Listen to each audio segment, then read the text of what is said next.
Hello and welcome to episode 115 of Page One, the Writers Podcast. I'm Marco. And I'm Tarek.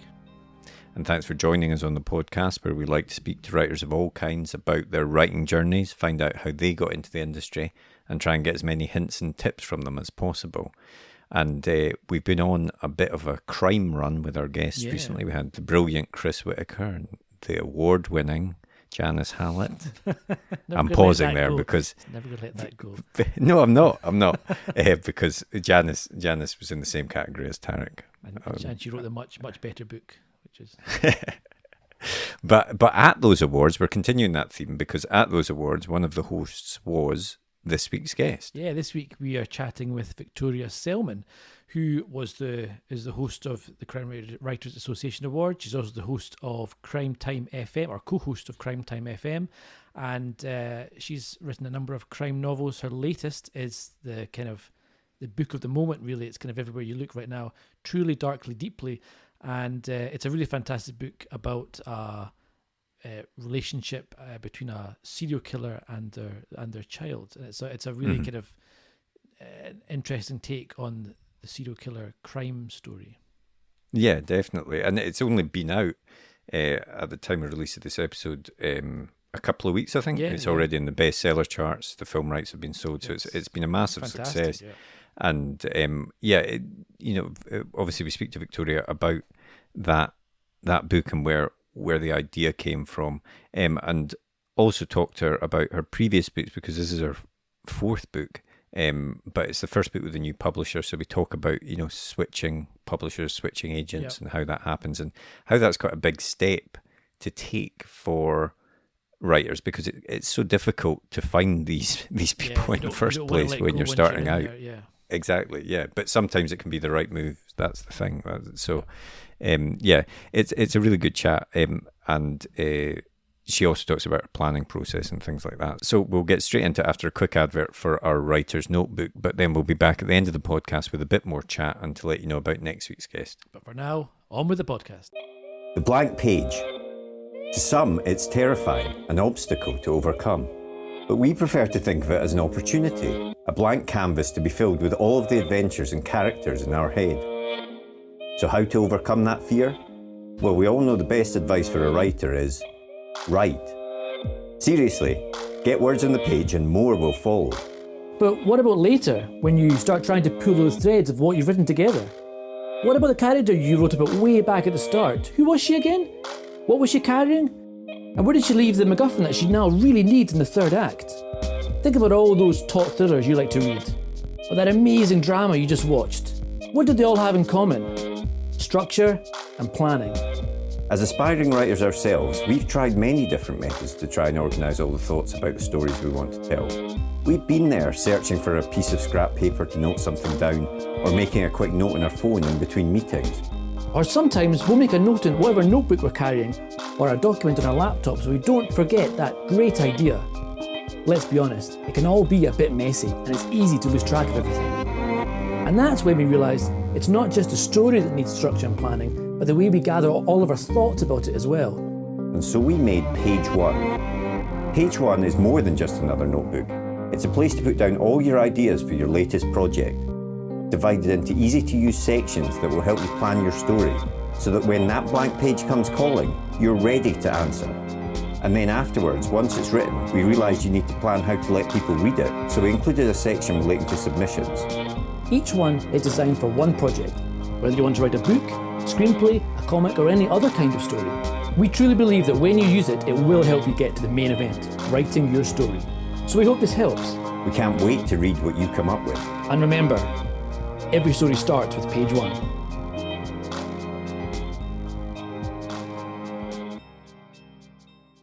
I always start these podcasts with the same question, which is, did you always want to be a writer? And I'm going to guess your answer here because I saw on Twitter today that one of our previous guests, Basim Khan, was saying that you were plagiarizing books when you were 3. Swine that he is. Yes, he said that. So I suspect that you did always want to be a writer. I did, and it wasn't from when I was 3, might I add, Vasim.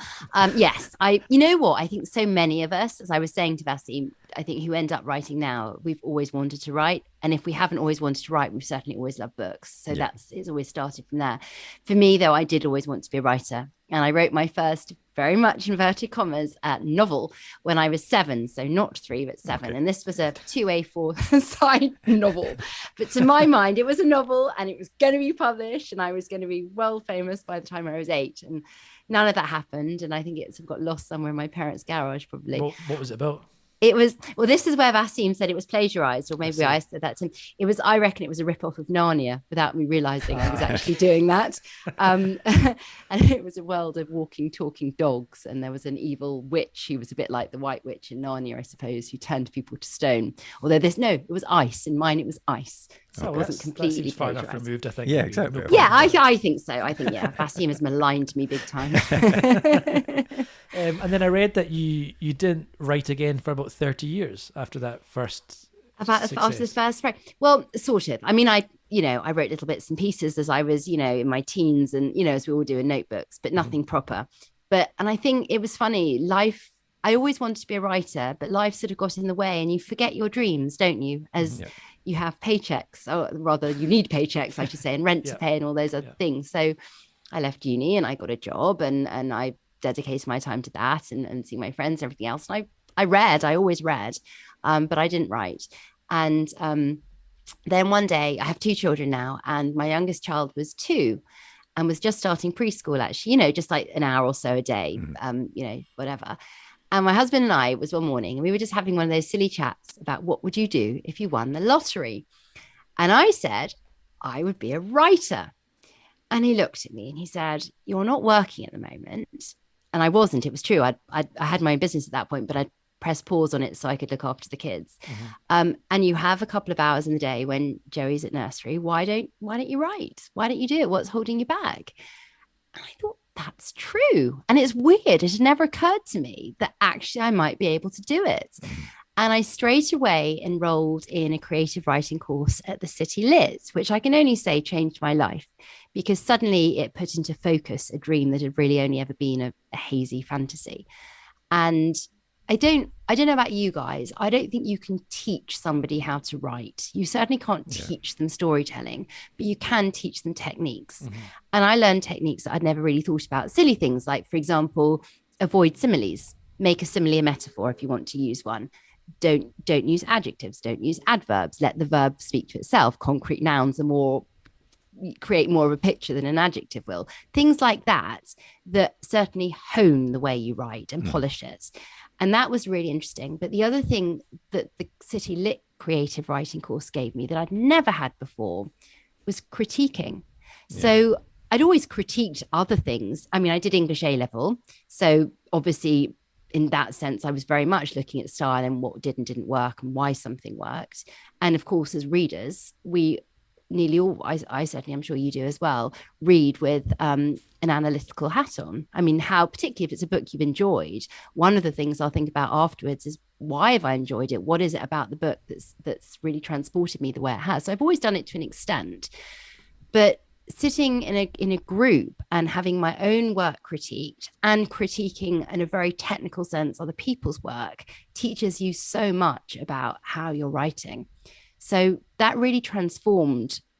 I can't really call it my writing because, like I said, I hadn't really written properly before, but it did transform the way I approach writing. Did it also help with sort of habit forming, I guess, because that's a big thing as well, especially if you're starting out or on a project that you want to write or something. It's always very easy to think, I need to plan this a bit more. I need to research this a bit more. I'll do it tomorrow. But sometimes these courses, it seems from speaking to other guests, can help because you have to have something done. So it kind of gets you into that habit. That's so clever. And I hadn't thought of it like that. But yes, it must have done because I had to produce a piece of work every week. And it was only ever a short piece. I mean, this was very much sort of it was called Ways into Creative Writing. So it's very much at the starting point. But yes, it meant every day I was having to sit down and work and edit my own work and polish it up and have it ready and be ready for criticism. And of course, we know now from even as published authors, criticism is a part of what we have to deal with. And it's brilliant. I always say to people, I love criticism if I can do something with it, because then that makes better writers. So it opened my eyes to that as well. And from there, I started writing short stories, like I was saying, and I got them published in magazines and began to build up in my head a portfolio, so that when I eventually wrote my first novel that I was sending to an agent, I was able to say, and I've been published here and I've been published there, because it's that horrible catch-22 with an agent, isn't it? Where you need an agent to be published, but to get an agent, you almost have to have had a publishing track record at some point. So it was a good way for me to get something like that under my belt. And that's how I started out. And I mean, that's interesting because, we often ask, how did you find your agent? And having, obviously it can be important to have, if you have been able to be published short stories in magazines or wherever, but not everyone does. I mean, but you need something, I think, that would draw attention to you, out of the big submission. You do, pile because of my gosh, that slush pile. I won a competition as well, so I always think that's important. And the other thing I did, and Tarek, of course, having just been shortlisted for the new Blood Dagger, and huge congratulations on that, because it's a massive achievement. But you'll, I'm sure, agree that the daggers are a fabulous way of getting noticed. So for listeners who don't know, the Crime Writers Association, the CWA, has Tarek, correct me where I go completely wrong here, because no doubt I will, but they have a set of awards, which obviously are the daggers, and one of the awards that they have is for unpublished writers, called the debut dagger. And for the debut dagger, you submit, certainly in my day, you submitted 3 chapters of your unpublished novel plus a synopsis, and hundreds of people from all over the world enter it. I mean, it's hugely prestigious, and because of that, it's a great way to get noticed. And my first novel, which later became Blood for Blood, which was the first novel in my series, which is what I've written before my latest novel, Truly Darkly Deeply, was shortlisted for the debut dagger. And on the back of that, I was able to get an agent. And I believe that was a big reason that I was able then as well to get a publishing deal later. That was something she could really flag up. So that really, competitions are a brilliant way, I think, for new writers, because they're not closed off, and you have to be unpublished. So you're not competing with people who already have, help me out, guys, what am I trying to say? No, well, that's right, already published. But also, I think what that does is, I suppose, in a way, if often agents are referred to as the sort of gatekeepers of the industry, and in a way, if you can get onto a shortlist or win a competition like that, then it's flagging up that other people have judged your writing to be good enough. So I think, again, that'll obviously help attract agents and in due course publishers as well. Yes. I mean, so having done that, did it take you long to find an agent? No, it didn't. But I would say actually about agents, and I think this is interesting, because the agent I signed up with then, who submitted my Zeba Mackenzie series, I'm actually not with her anymore. I moved agents, and very amicable. We got on very, very well, but our working styles weren't really aligned, and it made sense for me to move. And I think that's something as well that is an option for writers that maybe we don't always talk about. And it's the wheel's always turning in so many different ways, not just that we can be in one place at one point in terms of our writing, and then suddenly, I mean, my God, things changed for me. I mean, my Zeba Mackenzie series, it did very well with where it was, but now I'm going to boast of it here, because I'm on a glow. I'm sorry, I'm on such a glow on this. I discovered a couple of days ago that my new novel, Truly Darkly Deeply, has been, it's a Sunday Times bestseller. Fantastic. And that, thanks so much. Sorry, this is me massively boasting now, but I cannot tell you what a dream that was for me. I mean, just, an extraordinary. I mean, a year ago, I wouldn't have believed that was possible. And I think it shows that at any level, things can change, the tides can change for you. And there's that point, isn't there, where I think, especially when you're starting out and you're going to get a foot in the door and you have an agent and someone,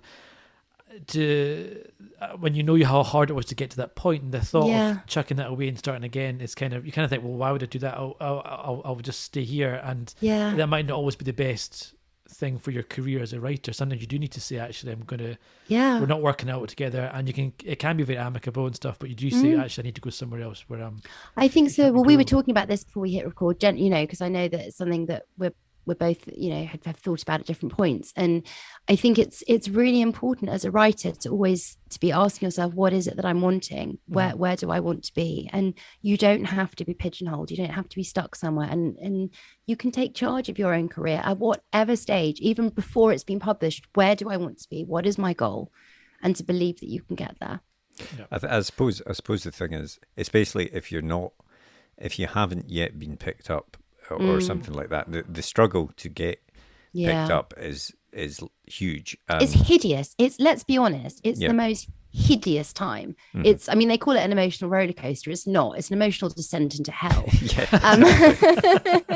But it is. And the rejection, and we've all been rejected countless times.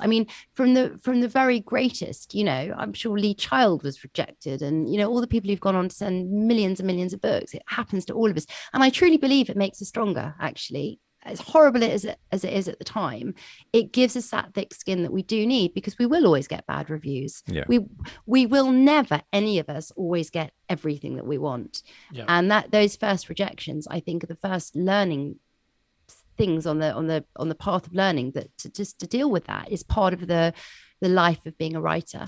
But having gone through that, I think it's a very brave step. I think having gone through that, found someone, whether it be agent or publisher or whatever, and then deciding this isn't quite right, so I'm going to go back to the start again. And it was scary. It's a very brave move to do that, but obviously it can work out. It can. And I actually think as well, when you're honest with yourself about where things are and where you want to be and what isn't working, you can be brave, and actually being brave pays off. It's what doesn't pay off is when we have the fantasy. I haven't managed with this publisher to become a New York Times bestseller and get a multi-million-pound film deal and da-di-da-da, therefore my publisher's not the right one. Well, hang on, there may be other things. Well, so it's being objective and honest with yourself, I think. Let's chat about your first book series then. That was the Zeba Mackenzie stories, which Blood for Blood was the first one, which that's you brought right, out, yes. and that was one you won the debut dagger with. Shortlisted for.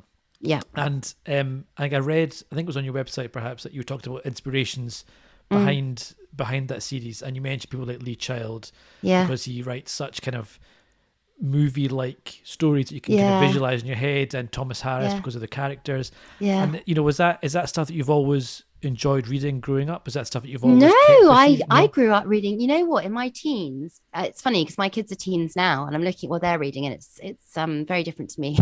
Adrian Mole is not Jane Austen. I was obsessed with 19th century literature back in my teens, actually. So that's what I was reading. Very different to what I read now, and I graduated into crime. I don't know when, but I love all sorts of books. But my big influence, actually, both for the Zeba Mackenzie series and Truly Darkly Deeply, my latest novel, is actually Mindhunter, which I don't know if you guys have seen the Netflix show. Fantastic. Cancelled before its time. I'm still angry there's no season 3 of that. Well, watch this space, because actually, and I'll tell you about this in a second, but I was talking to the author, and it sounds like there may be a season 3. So fingers and toes crossed for that. But and actually, I interviewed him recently on Crime Time FM, which is a podcast platform we host. And that was brilliant. But anyway, Mindhunter was a massive inspiration for me. So for those who don't know, the author was the founder of the Behavioral Analysis Unit at the FBI. And this book / now Netflix series is all about the inception of the Behavioral Analysis Unit and the early cases and the development of profiling, which I find fascinating. I find the criminal psyche absolutely fascinating. What makes people behave the way they do? This idea in Mindhunter that what plus Y equals who, I think is extraordinary. And those are all things that really do feed into my work. So huge influences. And am I right in saying that when you first wrote Blood for Blood, you wrote it as from a male's point of view? Yes, gosh, you have done your homework. Yes, I did. I wrote it from the male's perspective, and I showed it to somebody, and they're like, it just doesn't seem very authentic why don't you try it from a female's perspective? So I thought, all right, and I did, and actually it flowed much more easily. But by then I was a little bit in love with my male character, so I made him the love interest. Kept him in my way. So no, I was just going to say, and obviously we were speaking about this a bit before we started recording the podcast, because once it got picked up, it got published, but then the other two books in the series, well, certainly the second book in the series was published very quickly after it. I mean, yes. Did you have that written already? Or did you have I did. And I think that's possibly why it was published so fast. In retrospect, I personally would have had a longer gap, but our publishers, I don't think we can second guess our publishers. They must have data we don't have. And the next one was, obviously it took longer to come out because I hadn't written it yet. Yeah. Okay. So, what is your kind of writing style then? What's your kind of process? Do you sit down and try and do like hours per day? No, I never do that. I don't set myself targets at all. Yeah. I have very detailed planning though. So I spend a long time on the planning stages, not chapter by chapter in the way that I know some very organized people do, but more the shape of the novel. So I have a whole shape, and I know it's almost, if I read my plan, it's almost like reading a very condensed version of the novel. Yeah. You could get the story from it. And I describe it like pages or no. So I love Save the Cat. I don't know if you guys ever use that. So Save the Cat is actually for screenplays, but it talks about the beats in a screenplay. How you have, for example, your opening image, and then you're setting the scene, and then your catalyst moment, and da-da-da-da. So I basically plan according to those Save the Cat beats. And I find it gives the novel a structure, and it means that I never have what they refer to as a saggy middle. And it keeps that pace and momentum all the way through. And I never sit there thinking, oh God, what should happen next? Bring in a man with a gun. I mean, that isn't an issue for me. But what I do like as well is, actually, I love this part. So I always call it my roadmap. I know exactly where I'm going, but every now and then there's a cafe or a nice view I want to stop off along the way. And I don't know it's going to be there until I get there. And that's where the other part of my mind, I suppose, is working as I'm writing. So I'm not a pantser, but I do sometimes allow myself to fly. Yeah. It's nice to have that kind of surprise little element, because otherwise you get bored. I think if you know exactly where it's going and there's nothing to surprise you. Do you think so? I don't know. For me, I quite like, a lot of people say that. For me, I don't feel bored. I feel in control because I know where the story's going. Yeah. And because I haven't planned inch by inch of the road, it means that I have the creative juices still going. So I know how I'm telling the story. And actually, for me, the telling the story is the bit I love. Or there's a lot of sleight of hand in my novels. There's a lot of always twists and that kind of thing. And of course, for a twist to be good, when you go back, it has to be obvious. Like if you read back afterwards, like, oh, of course. Absolutely. Yeah. But at the time, it has to be hidden. So it's like playing with that is always a lot of fun for me. Yeah, no, I'm quite similar in my process to you, in that I like to have that I need, in fact, I need to know where I'm going before I can really feel that I can start writing it, because I don't know, my stories always end up being too complicated. Tarek has read them, probably agree. But how long do you spend on the planning stage then? You know what? I don't have a fixed time. It's as long as it needs to be. And actually, Truly Darkly Deeply was amazing for me because it was a lockdown book. So I was homeschooling the kids at the time. And I guess my time therefore became very condensed. And I didn't spend that long planning it. I forget how long it was, but I certainly didn't spend long writing it. It was maybe 2.5 months until I paused halfway because my dog died, and she was my angel. Thank you. She was my faithful companion. She was always with me. And when she passed away, it was terrible and my heart broke, and I couldn't write for 2 months possibly. But, and this is where the plan helps, I had a plan. So I didn't panic and think I'll lose the thread of the story. I won't know what to do. So I was able, when I was ready to sit back down, I knew exactly where I was going and I could just pick up straight away. Yeah. And it worked for me. So that's a huge, for me, that's a huge benefit of the plan as well. There's never that point of hell. If something happens, I'm going to lose the thread and I won't be able to carry on. Yeah. And does that process then lead to a fairly clean first draft when you're done? Oh, I don't know. My first draft's ugly as hell. I wouldn't show anyone my first draft. But it means that the structure is right, the story is right, and then it's just a matter of tidying up. There's a lot of tidying up. I mean, I think one of my problems is I don't let scenes breathe enough. So when I go back over a draft, it'll be, oh, okay. Just don't rush this. Just I do take the time. I think I'm similar. I find that I kind of rush through stuff. My first drafts are often quite short, and then I'll go through back and I'll have to expand stuff because I've kind of like the fact they've kind of just talk dialogue for 2 pages and no one's done anything, and then I'm on to the next scene. I need to go back and expand it all.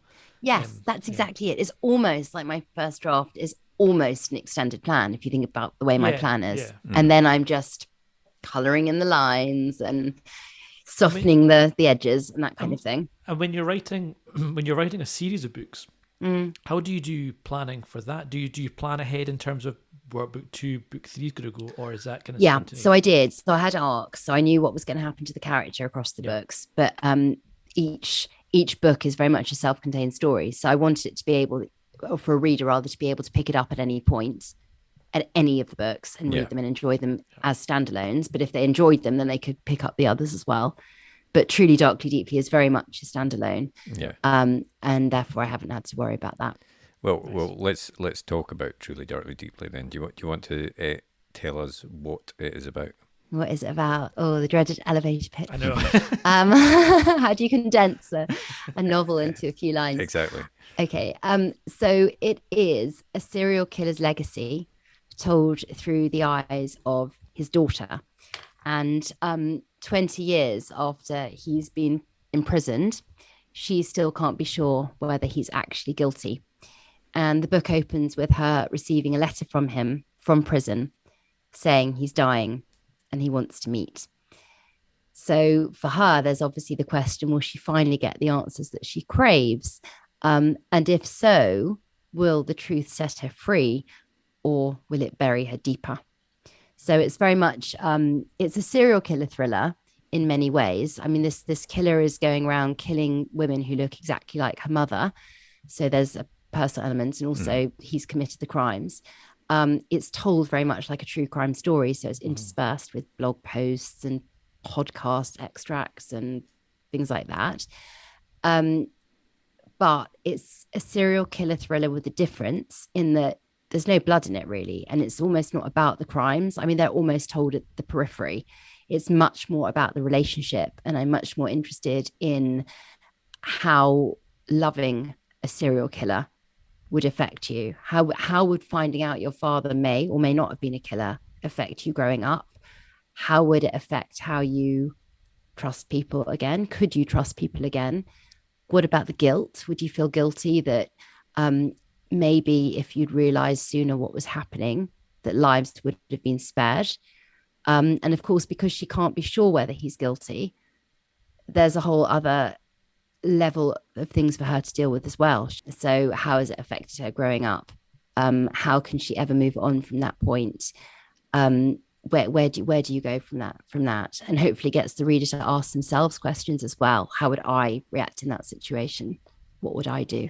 Yeah, I'm halfway through reading it right now, and it's fantastic. I'm loving it, and it has it definitely gives me little shades of that kind of Hannibal Lecter Starling relationship, not kind of like a relationship with a monster who's but there's it's not just there's more than just a kind of hatred or like there's a kind of it goes beyond that, and it's I don't want to say too much, but it's fantastic. And thank you. What was it after writing your Ziba Mackenzie books? What was it that made you say I want to write something new and I want to write something dark like this? Dark like this. I think my books were all probably quite dark. Derek is the truth.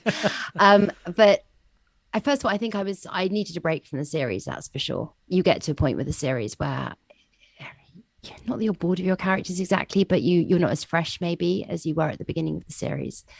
And I wanted to tell myself a different story. And I don't quite know where this one came from. I'm a mother, so I suppose that's an aspect of it. The idea of how we affect our children and turn that on the darkest level. Well, if we were serial killers, how do we affect our children? Must have been a part. I was very interested in the fact that there had been a lot of books written from the perspective of inverted commas, a serial killer's wife, but I could think of nothing that had been penned from the perspective of a child. I was also so very keen not to glamorize the killer in any way. So it seems to me that in a lot of serial killer thrillers, the killer is almost celebrated. Yeah. Somebody had recently referred to it as serial killer porn. Yeah. And there is that sense, isn't there, about almost getting off on the violence. Yeah. And I wanted to shine a light away from that and onto the victims instead, and just look at it from a different perspective and give them the spotlight. Yeah. And it's a new publisher that you're with for Truly Darkly Deeply, which presumably means a new editor and things like that. So did you have to, obviously you're building a new relationship there. Are there different ways of working, and how have you found that with different editors?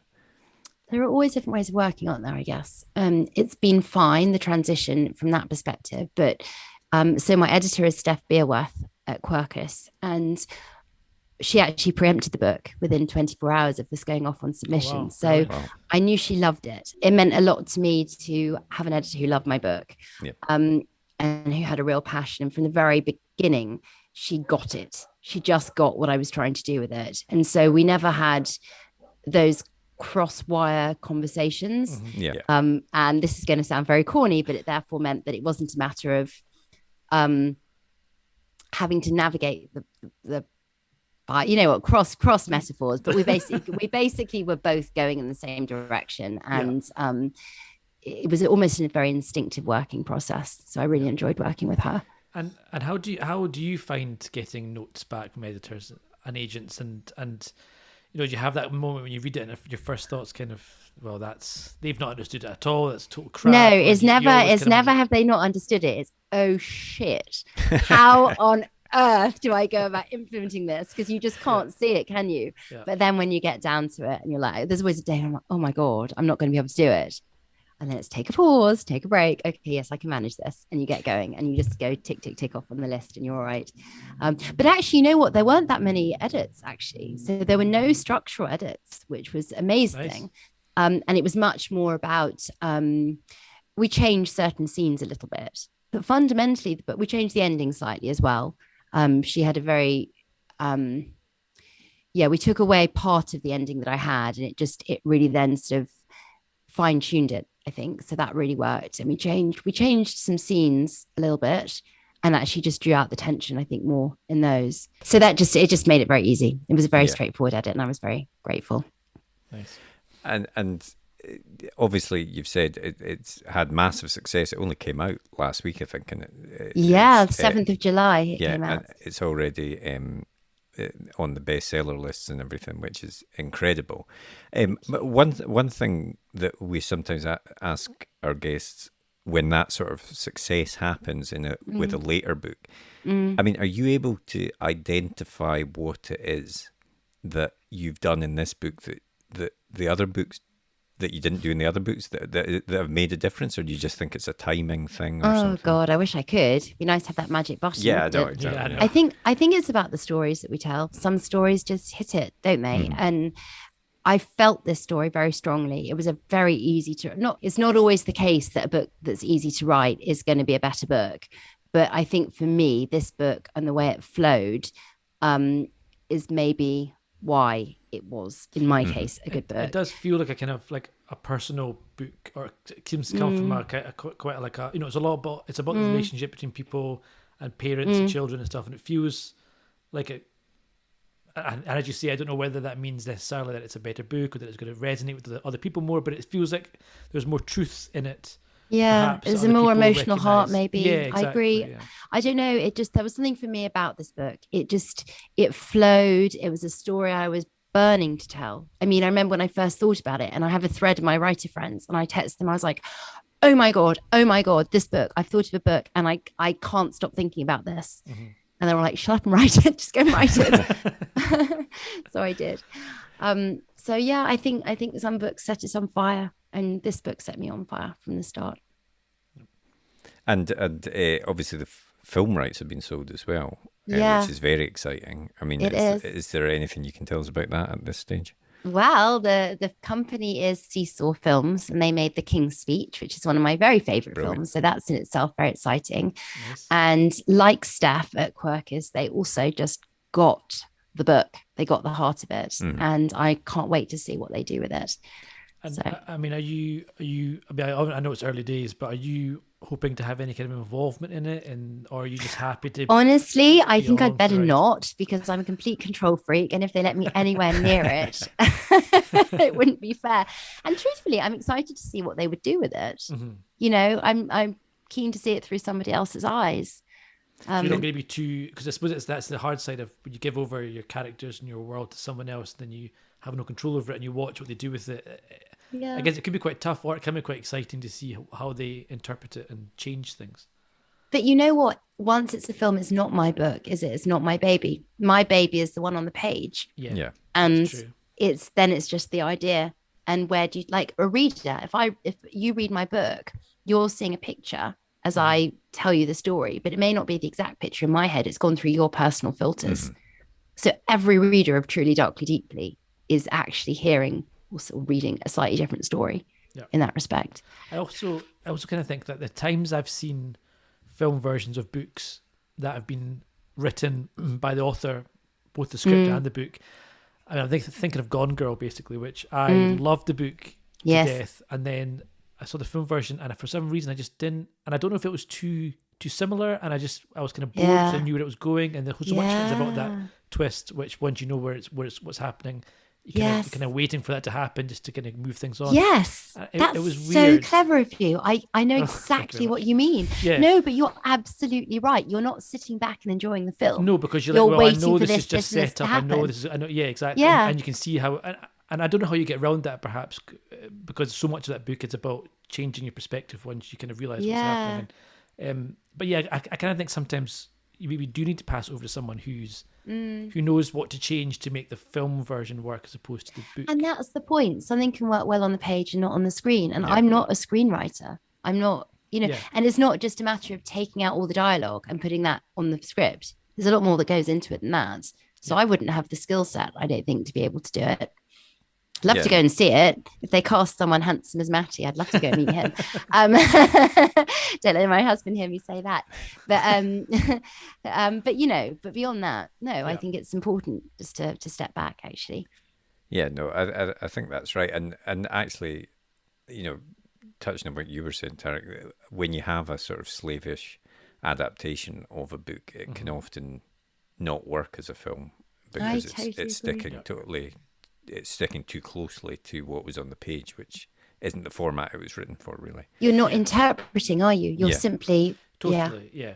Yes, it doesn't have any magic in it. And the problem as well is that the moment you've got with audiences, you get slated if you. I remember folk going mad about Harry Potter because he'd cut scenes out the book that were in the film. But you think, well, everything can't be in there. You've only got 2 hours. You pick and choose what goes in. And, yes. And it must be really tough, I think, when you. And actually, I would say with those films in particular, the first ones were quite slavish to the book. Yeah, and the we're later worse ones for it, that I think. Are the third one probably the best one.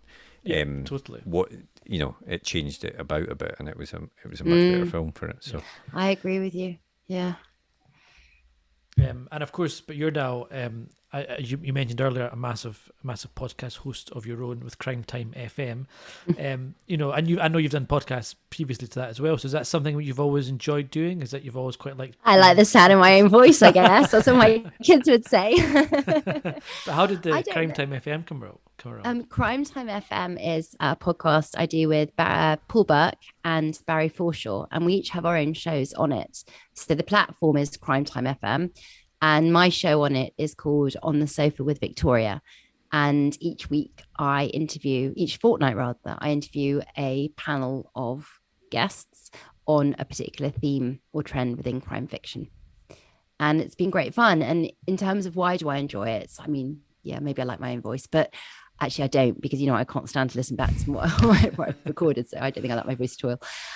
But I do like getting out of my cave. I mean, writing is terribly solitary, isn't it? Mm-hmm. And it's nice to connect. And it's nice to discuss the things that we spend so long thinking about with other people who spend so long thinking about them. So I really do enjoy that. And yeah, I think that's absolutely right. But as well, do you think nowadays that, there's a lot of books, and we've spoken to previous guests who have said that a lot of the marketing burden for books falls on the authors most of the time. So doing things like that as well probably doesn't hurt either, because if you've got a profile in that world, then that's going to help as well. You know what? I think it goes back to what I said to you before about being honest with yourself. So for me, it's something I really just enjoy. I love chatting to people. Yeah. So it's a natural fit. And yes, we absolutely have to do our own marketing. And yes, it sucks. But if you weren't somebody who particularly enjoys chattering away, or you find it stressful, then I think it's probably the very worst thing you could be doing. So I think actually any marketing you do has to play to your strengths. So for example, one of my strengths is not being technical in any way. So you see all these people doing these wonderful things on Book Talk and Instagram, cool videos and whatever. I even try that because I would just get laughed at. So yeah, find what you're good at, and we're all good at something, aren't we? Yeah, exactly. Yeah, that's exactly right. And and just recently, you did host the Crown Writers Association Awards with Barry as well. Yes. And I thought you guys did a fantastic job. It was very slick production. Didn't quite trip in my heels, which I was convinced I was going to. I mean, was that how did that come around, and was that incredibly nerve-wracking to do? It was great fun to do. It came around. Gosh, I don't know. Barry has hosted them year after year, so he's, as we all know, a huge fixture in the crime writing world. I have to be careful how I say that and not say the crime world, because that has a very different connotation, doesn't it? Maybe it is as well. We don't know. Yeah, exactly. Who knows? Maybe actually some of the stuff we write. But I think they wanted this year just to mix it up a bit and have a co-host. And he and I obviously know each other from Crime Time FM, and we know the chemistry works. And that's always really important, isn't it? Yeah. With any of these things, to have good banter, good whatever with somebody. And so they asked me if I would do it, and I said I would love to, and I bought a nice dress, and that was great. And it was fun. It was really, really fun. I got COVID straight afterwards, which was less fun, and I missed my launch party. So that's very annoying. It was really, really annoying, but it was a fabulous event. And it was the first in-person daggers they've done since 2019. So hugely exciting to be a part of that. And so nice to see so many people as well, because of course we don't get to in the same way anymore, do we? Yeah, I mean, it's as you say as well, isn't it? Writing is so much of it yourself in a room with a computer. And I think in terms of, especially COVID times, and especially I think now coming out of it, you've got festivals, award shows, podcasts, etc. It's so nice to be able to go and actually speak to people. Well, you know what, talking about festivals, and I hope it's okay to say this, but I think, for your listeners, I know many of them are writers or people who are looking to get into writing. This might be something they're very interested in. Capital Crime, which, as you know, launched, me and my maths, I can't remember when it launched now, but it was certainly pre-pandemic. And then, of course, they hit pause. This year, Capital Crime is starting up again, and it's going to be held in Battersea Park in London. And there's a very particular thing, I think, a focus on people who want to be getting into writing. I don't quite know the details, but I know that there will be a lot going on for people, people who want support, people looking for agents, people looking to write.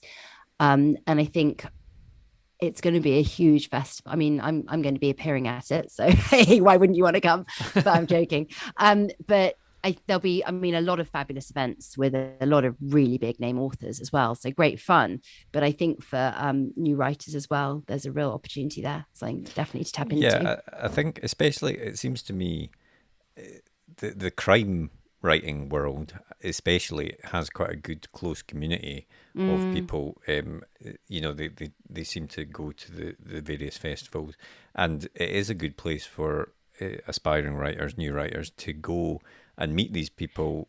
Some are better than others, I have to say. Sure. So Crime Fest was the first one I went to, and they did a pitch for an agent session, and that was very good. And I actually made friends there that I've kept, and are now some of my very best writer friends. And I think Capital will be the same. Harrogate, though, I went as a new writer, and I find that very daunting. So there's nothing really set up for new writers in the same way. And you go into this tent, and everyone seems to know each other. And I just remember standing there like a lemon, feeling like a complete, So I think it's pick your festivals carefully. And I had that feeling as a new writer as well, that I had to go to them all, and actually I don't think you do. I think you can pick and choose. And the right festival is worth its weight in gold. Yeah. And you don't have to go to every single day of every festival either. Yeah, Just one day that's can true. be enough as well. Yeah. That's excellent advice, and obviously that's how you kind of got your break as well. I suppose was doing something, but entering something, or getting out your comfort zone a little bit.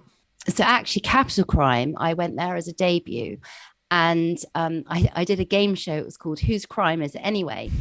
Which was great fun. And it was there that Paul Burke was sitting in the audience. And do you remember I said Paul Burke is one of my co-hosts now on Crime Time FM? And he saw me perform at this event at Capital Crime. And it was after that he got in touch with me and he invited me to do the first Crime Time debate. Brilliant. And that was eventually led on to doing the podcast. So yes, I mean, they're brilliant. And who would have known? Yeah, I mean, exactly. we've chatted to folk in the past who've talked about, getting a big break or something having a big success, and how much of that is luck, but then how much of that is also putting yourself out there to be able to be in a position to create that luck, or to kind of benefit from it happening. You need, if you're not out there, you've got to be in it to win it, is the really I think that's right. And I think no, but it's true. And I always say, luck is what you make for yourself, actually. Yeah. Yes, of course, not everyone doing the same thing will happen to them, but ultimately it's down to you to make your luck as well. Yeah, I think that's right. So it seems crazy to ask this, but with Truly Dirty, you can be just out. But what's next on the horizon for you? So I think there's a lot of headspace that gets used up as your novel is coming out. And I had to take a pause as that was happening. Yeah. I intend to sit back writing away my next novel when the boys are back at school. Nice. And it's inspired by Manson, and it looks at the things we do for love. But of course, those things that we do for love aren't necessarily nice things. Nice. That sounds very intriguing. I look forward to that. Thank you. Excellent.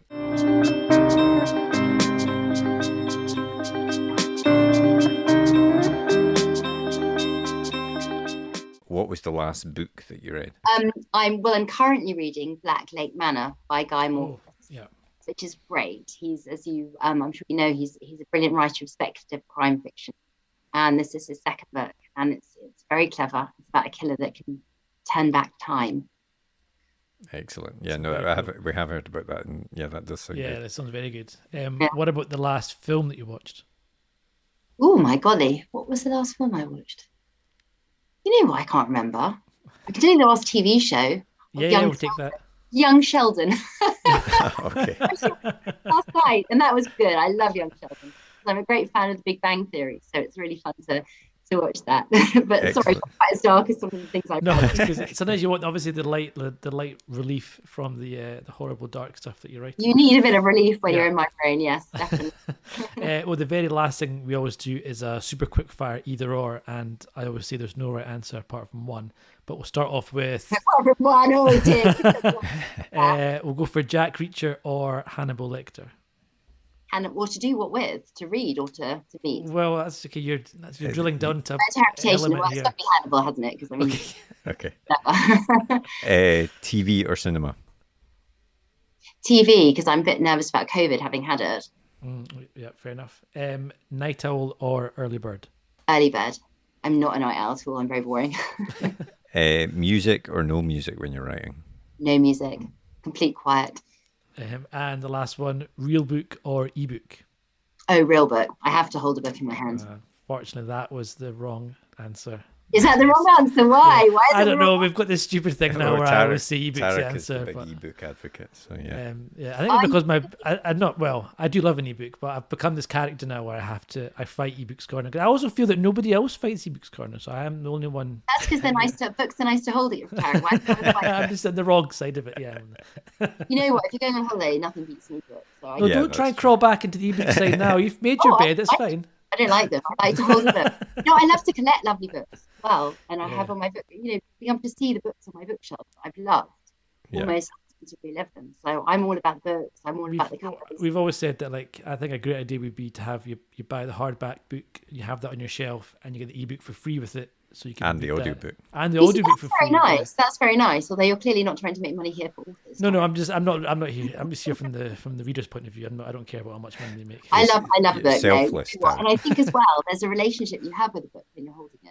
You do, Somehow. there's definitely more of a connection with the physical book. I feel that, definitely.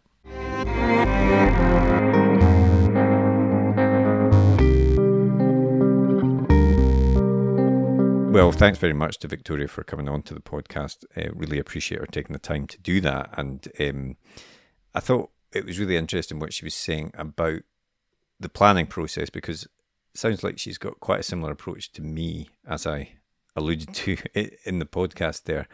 And I need to have a pretty clear plan of where everything's going. It doesn't need to, and like she said, it doesn't need to be every single chapter planned out, but I want to know where I'm going, because otherwise I worry that I'll get lost as I write it. Yeah, it's I know you're not quite the same. No, I definitely like to have some idea of where I'm going and kind of points to hit, but we've said before, I get nervous that I get bored of if I know too much, I kind of lose that spontaneity and that boredom comes through in writing. So yeah, but then the flip side is that I end up writing myself into corners because I've not planned enough. So it's quite tricky to find the balance, I think, sometimes for me.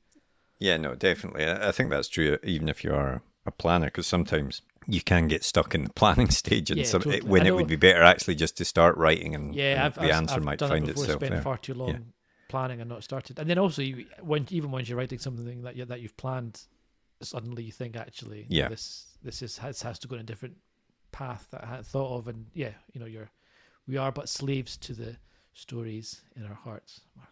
Oh, that was beautiful, Tarek. I think I'm going to get a poster made up, a page one poster, quotes from inspirational like no quotes from Tarek. Right from the stories from your heart. We'll start selling those on the website soon.